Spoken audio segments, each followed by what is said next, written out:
Yang dihormati Encik Biamin bin Ahmad selaku pensyarah penilai pada hari ini dan rakan-rakan saya sekalian. Baiklah, pada hari ini saya akan membentangkan refleksi pertengahan praktikum fasa 2 sepanjang 6 minggu ketika saya berada di Sekolah Bahasaan Tok Jebal. Baiklah, tanpa melengahkan masa, kita akan terus kepada agenda pembentangan pada hari ini. Baiklah, yang pertama adalah maklumat umum. Yang kedua, pengetahuan dan kemahiran sedia ada yang diaplikasikan di sekolah. Yang ketiga, pengetahuan dan kemahiran baru yang diperoleh, ilmu binaan dari inovasi yang dihasilkan, dan yang akhir sekali, komen dan reaksi terhadap pengalaman mengajar di sekolah. Baiklah, kita beralih kepada maklumat umum. Baik, yang pertama, saya telah berpraktikum di Sekolah Bahasaan Tok Jebal, Kuala Nerus, Terengganu, sama seperti saudara Iskandar. Dan sekolah ini terletak di kawasan pinggir pantai. Dan sekolah ini juga merupakan salah satu sekolah yang mempunyai murid yang sangat ramai, iaitu seramai 1,034 orang. Dan sekolah ini juga merupakan sekolah TS25. Baik, untuk waktu mengajar saya telah diberikan sebanyak 12 waktu, iaitu waktu maksimum yang terdiri daripada 8 waktu major untuk bahasa Melayu dan 4 waktu minor untuk pendidikan muzik. Baik, untuk kelas mengajar pula, saya telah mendapat sebanyak 5 kelas, yang mana untuk pendidikan muzik 4 kelas yang telah diberikan adalah terdiri daripada kelas 5 Ibnu Hajar, 5 Ibnu Sina, 5 Ibnu Rushd dan 5 Ibnu Bajah. Dan untuk subjek bahasa Melayu pula, saya telah diberikan sebanyak 2 kelas, iaitu 5 Ibnu Hajar dan 4 Ibnu Khatir. Dan jumlah keseluruhan bagi kelima-lima kelas ini adalah seramai 170 orang murid. Baik, kita terus kepada pengetahuan dan kemahiran sedia ada yang diaplikasikan di sekolah. Baik, yang pertama adalah dari segi aspek strategi pengajaran, yang mana terdapat 3 strategi pengajaran yang saya telah terapkan sepanjang PDP saya. Yang pertama adalah strategi berpusatkan murid. Strategi berpusatkan murid merupakan salah satu strategi yang mana melibatkan murid yang lebih bergiat aktif. Sebagai contohnya, untuk aktiviti salah satu daripada PDP saya menggunakan aktiviti simulasi, yang mana melakukan aktiviti kita semula dengan konsep kumpul, tukar dan tebus berpandukan topik buku teks. Dan topik ini menjadi salah satu aktiviti yang mana murid melibatkan diri secara aktif, yang mana mereka melakukan sendiri aktiviti simulasi itu. Saya sediakan 3 bakul kita semula yang saya telah bawa daripada bahan bimbingan saya, dan murid melakukan aktiviti tersebut dengan cara meletakkan kepingan-kepingan gambar bahan kita semula ke dalam bakul tersebut. Baik, yang kedua adalah murid melakukan gerak kerja secara berkumpulan untuk menyelesaikan tugasan. Dan aktiviti berkumpulan kebiasaannya saya akan terapkan pada langkah yang ketiga. Dan langkah ketiga ini menjadi salah satu cara untuk saya menilai tahap individu murid. Baik, yang ketiga adalah murid melakukan aktiviti role play. Dan aktiviti role play ini dikhususkan untuk menilai kemahiran mendengar dan bertutur murid. Baik, seterusnya strategi berpusatkan guru.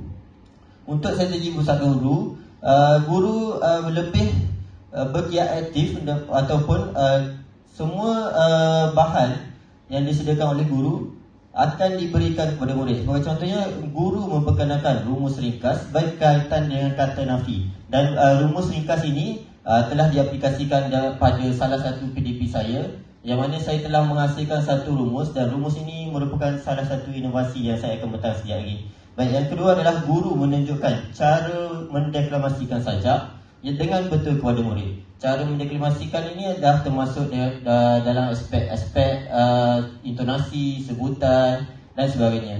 Dan yang ketiga adalah guru memberi arahan dan penerangan setiap kali sesi pengajaran dan pembelajaran. Arahan guru ini adalah sangat pentinglah bagi untuk mengawal kawalan kelas. Baiklah, dan yang ketiga adalah strategi berpusatkan bahan. Strategi berpusatkan bahan, murid menggunakan bahan bantu mengajar yang disediakan oleh guru. Antara contoh bahan bantu mengajar yang saya gunakan adalah setiap kali sesi PDP, saya akan memberikan lembaran kerja, iaitu lembaran kerja pengayaan dan pemulihan setiap kali akhir sesi PDP saya. Baiklah, untuk seterusnya teknik. Teknik pengajaran yang dijalankan adalah yang saya jalankan pada sesi PDP terdapat 4. Yang pertama adalah lakonan dan bercerita. Lakonan dan bercerita ni dikhaskan untuk aktiviti mendengar dan bertutur. Jika tuan-tuan boleh lihat di gambar tersebut, ada murid saya menggunakan boneka untuk mengaplikasikan teknik lakonan bercerita, dan aktiviti main peranan dilaksanakan untuk memberi peluang kepada murid untuk menunjukkan kemahiran membawa sesuatu peranan. Baik, yang kedua adalah demonstrasi. Dan teknik demonstrasi ini sangat penting kerana murid perlu mendapat input daripada guru dahulu sebelum melakukan sesuatu aktiviti. Sebagai contohnya, saya telah memberikan cara mendeklarasikan sajak dan memberi arahan ataupun cara untuk menjalankan aktiviti secara berkumpulan. Dan Alhamdulillah, sepanjang PDP saya berlangsung, murid dapat input daripada guru dan melakukan aktiviti tersebut dengan lebih baik.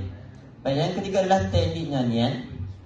Bagi teknik nyanyian, kebanyakannya saya menggunakan pada set induksi, yang mana ini bertujuan untuk menarik minat murid, untuk supaya lebih berminat dengan sesi PDP yang saya akan jalankan.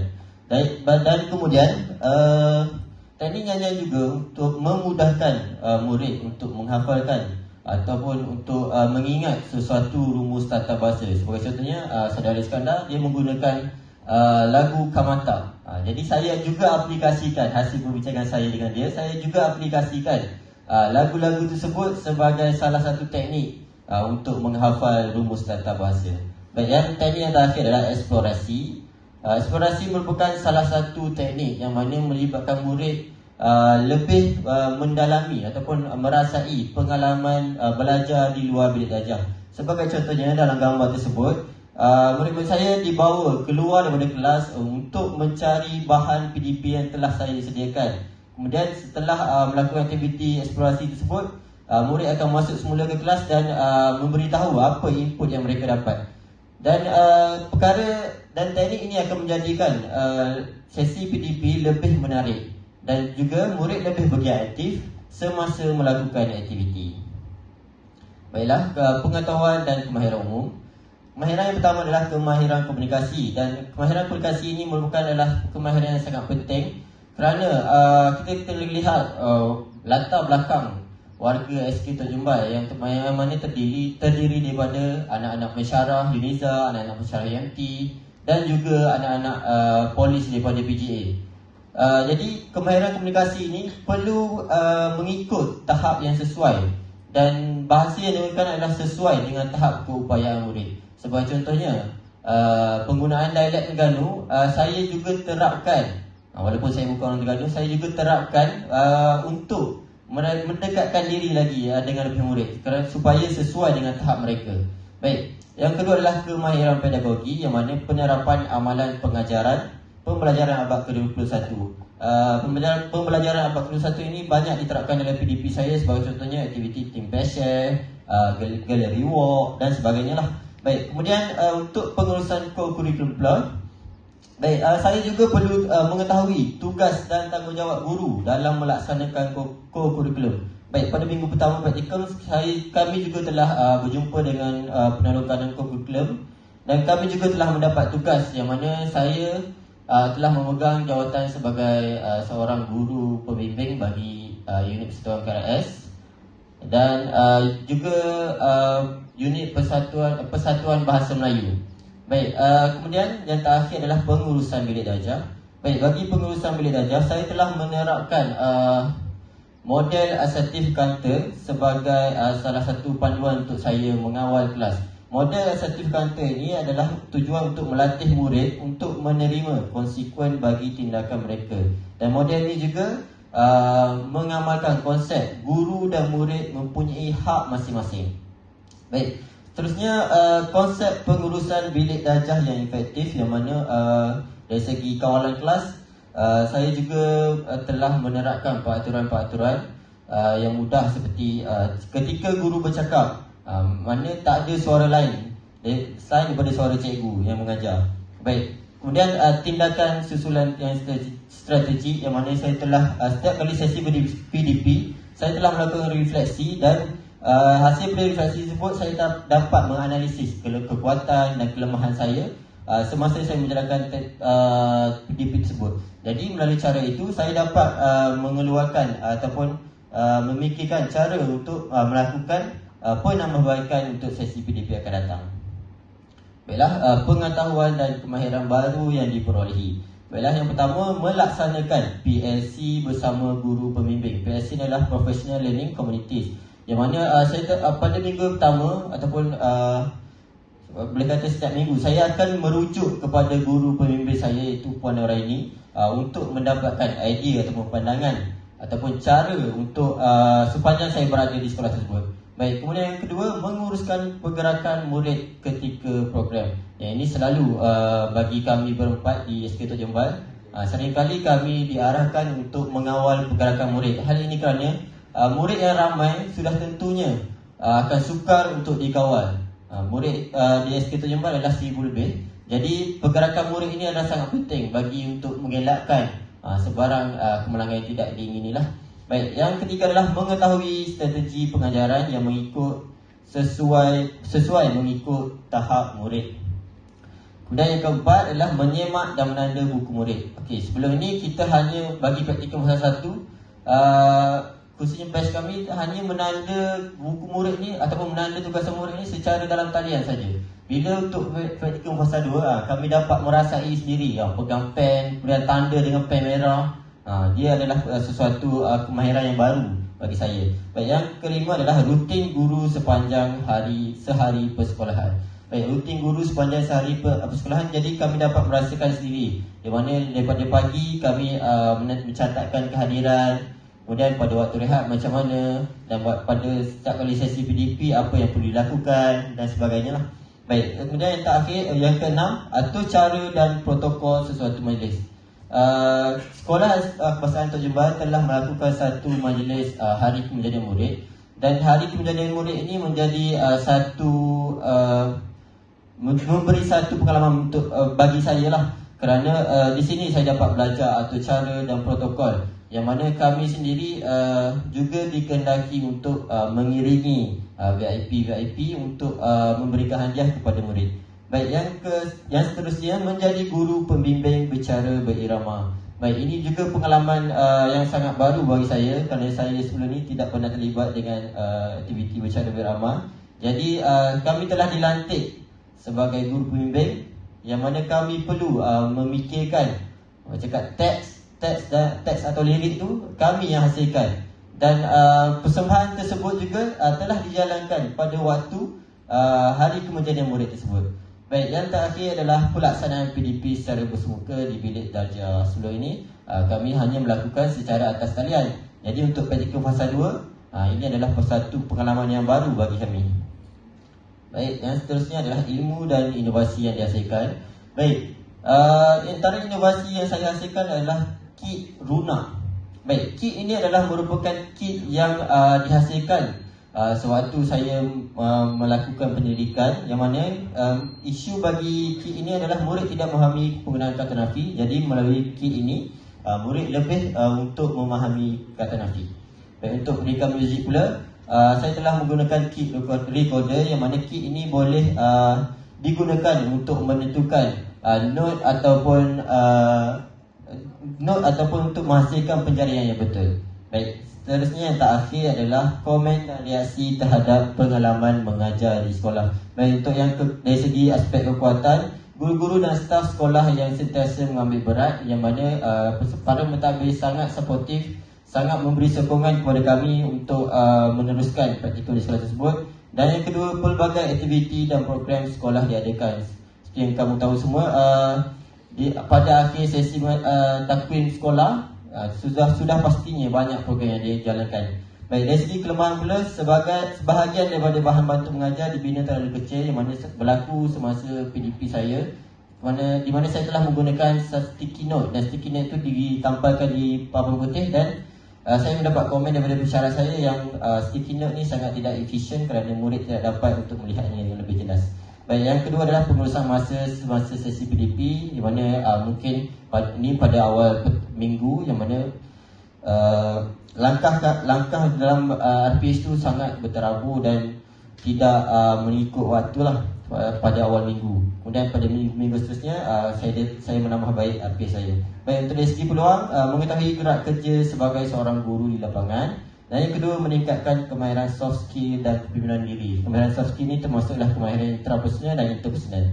Untuk penambahbaikan, saya telah melakukan pemantapan dari segi kaedah dan strategi pengajaran. Dan yang kedua, mempelbagaikan bahan bantu mengajar mengikut kesesuaian murid.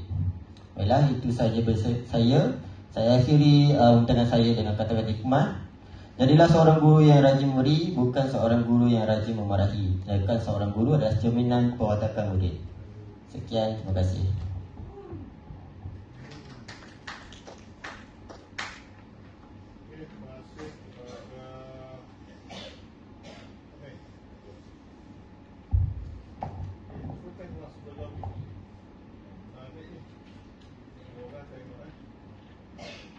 Awak ada kelemahan, awak ada kekuatan. Dalam kelemahan awak ceritakan pengusaha masa accessibility, tapi awak ada masa sebelumnya. Soalan saya, kenapa dia berlaku? Dari dalam tu kita soalan dah selesai. Soalan saya, kenapa dia berlaku? Baik, untuk kelemahan yang kedua, Cik, pengurusan masa. Yalah, kenapa dia berlaku? Okey, untuk kenapa dia berlaku adalah kerana dari segi pengurusan masa, mungkin pada minggu pertama saya tidak dapat menguruskan masa. Maknanya contoh langkah kedua saya peruntukkan 15 minit. Mungkin pada langkah yang kedua tu saya terlebih, mungkin pergi lebih kepada 20 minit. Jadi pengurusan masa itu telah menjadikan langkah yang ketiga tidak dapat dihasilkan. Soalan, kenapa dia berlaku? Bukan cerita dalam berlaku tu. Kenapa? Pengurusan masa yang tak satu berlaku. Okey, kenapa dia berlaku adalah kerana pada sesi PDP saya banyakkannya dia akan jadi drag sebab aktiviti-aktiviti murid. Sebenarnya aktiviti kumpulan tu kenapa dia berlaku? Aktiviti tu drag kenapa? Why? Jawapan soalan tu why? Pada soalan why, kenapa? Mungkin sebab daripada kesalahan saya sendirilah. Okay, yang lain dengar. Pengurusan masa ni sama macam kelas ada pengurusan kelas. Kalau gagal ni maksudnya awak gagal untuk berpraktikum. Sama kan? Jadi kita kena cari sebab dulu kenapa gagal, baru kita boleh ranking. Kalau kita tak tahu sebab, kita tak boleh ranking. Okey, salah satu sebab dia sebab awak tak praktis. Sama juga pertandingan ni kita kena praktis, tengok jam.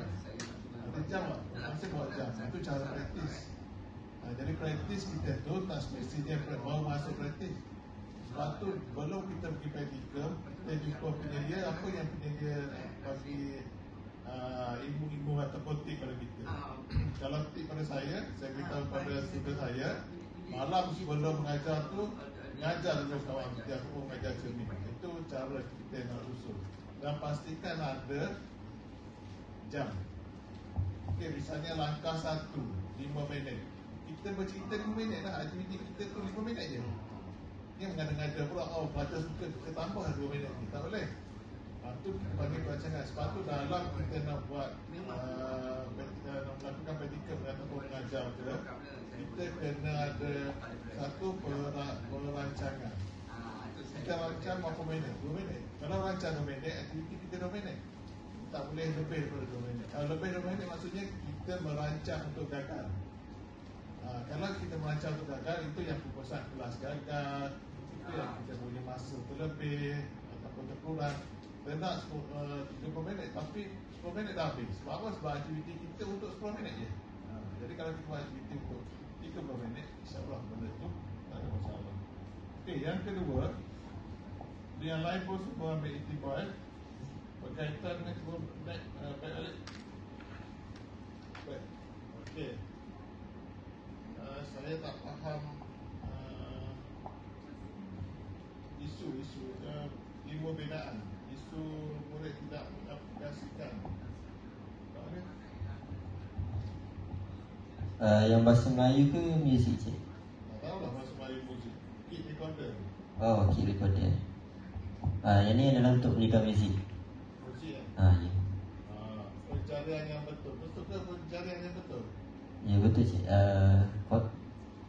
Apa ni perkataan pencarian tu macam mana? Kata pencarian yang betul ke? Pencarian tu memang digunakan dalam muzik. Tetaplah. Okey, back to pengetahuan dan kemahiran tu. Menyemak dan menanda buku murid. Benda ni benda kecil je. Sebab tadi awak cerita berkaitan dengan berkaitan dengan pasal satu, dia nak menanda secara online. Yang ni menanda secara offline. Begitu lah. Cuma saya macam keliru sikit. Macam mana menanda online? Kalau saya pada pasal satu itu saya guna PDF je. Bukan, maksudnya kertas budak tu awak tanda online. Lepas tu budaknya ambil macam mana? Saya send semula kepada mereka je. Betul, send kepada murid lah. Hapus laju ke?